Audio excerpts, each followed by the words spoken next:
Legendary comedian Padmanabham గారు. ఈయన గురించి తెలుగు సినీ ప్రేక్షకులకు ప్రత్యేకమైన పరిచయం అవసరం లేదు. ఎన్నో అద్భుతమైన సినిమాల్లో నటించి ప్రేక్షకులను మెప్పించారు. కేవలం నటుడుగానే కాదు, దర్శకుడు, నిర్మాత, సంగీత దర్శకుడిగా కూడా గుర్తింపు పొందారు పద్మనాభం గారు. ఆయన పూర్తి పేరు బసవరాజు వెంకట పద్మనాభరావు. పద్మనాభం ఆంధ్రప్రదేశ్లోని ఏలూరు సమీపంలో ఒక గ్రామంలో 1931వ సంవత్సరంలో జన్మించారు. తెలుగు సినిమా చరిత్రలో ఎంతో లెజెండరీ నటులు ఉన్నారు. ఎన్నో విభిన్న పాత్రలు చేసి ప్రేక్షకుల మనసులో చెరగని ముద్ర వేసిన నటీనటులు చాలా మందే ఉన్నారు. ఇక మరీ ముఖ్యంగా కమీడియన్స్ గురించి అయితే ప్రత్యేకంగా చెప్పాల్సిందే. ఇప్పుడు చాలా వరకు కామెడీ హీరోలే చేస్తున్నారు. కానీ ఒకానొక సమయంలో సినిమాల్లో సపరేట్ కామెడీ ట్రాక్ ఉండేది. ఎంతో మంది కమీడియన్స్ తన నటనతో నవ్వులు పూయించేవారు. వారిలో దివంగత నటుడు పద్మనాభం గారు కూడా ఒకరు. పద్మనాభం చిన్నతనంలోనే నాటకాల పట్ల ఆసక్తి చూపారు. ఆయన తన కెరియర్ని రంగస్థలం నటుడిగా ప్రారంభించారు.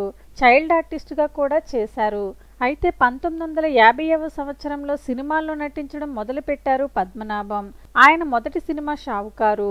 ఇక ఆ తర్వాత పాతాళ భైరవి, మాయాబజార్, గుండమ్మ కథ వంటి ఎన్నో హిట్ చిత్రాల్లో నటించారు. ఇక పద్మనాభం తనదైన హాస్య శైలి, సహజమైన నటనతో ప్రేక్షకులను అలరించారు. ఆయన హాస్యంలో ఒక ప్రత్యేకమైన ఆకర్షణ ఉండేది. మిస్సమ్మ, అప్పు చేసి పప్పు కూడు వంటి సినిమాల్లో ఆయన కామెడీ టైమింగ్ అద్భుతమనే చెప్పాలి.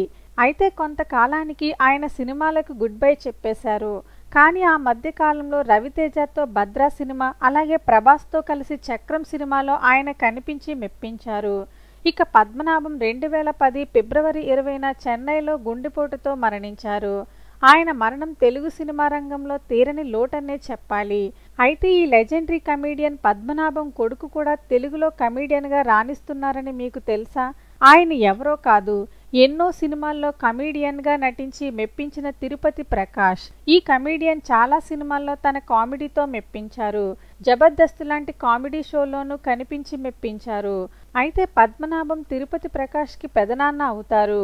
ఇటీవల ఒక ఇంటర్వ్యూలో ఈ విషయాన్ని ఆయనే తెలిపారు. సినిమాల్లోకి రావడానికి తన పద్మనాభం పెదనాన్న సపోర్ట్ చేశారని తెలిపారు. ఇక ఇండస్ట్రీలోకి వచ్చిన తర్వాత అలీ తనకి సపోర్ట్ చేశారని తెలిపారు తిరుపతి ప్రకాష్. అయితే సినిమాల్లో కంటే ప్రస్తుతం తిరుపతి గారు సీరియల్స్లో నటిస్తున్నారు. ఇక లాయర్ పాత్రల్లో, గెస్ట్ రోల్స్లో కమీడియన్గా కూడా ఆయన రాణిస్తున్నారు. మరి నటుడు పద్మనాభం గారిపై, అలాగే ఆయన కుమారుడు తిరుపతి ప్రకాష్పై మీ అభిప్రాయాలను కామెంట్ చేయండి. వీడియో నచ్చినట్లయితే లైక్ చేయండి. ఛానల్ని సబ్స్క్రైబ్ చేసుకోవడం మర్చిపోకండి.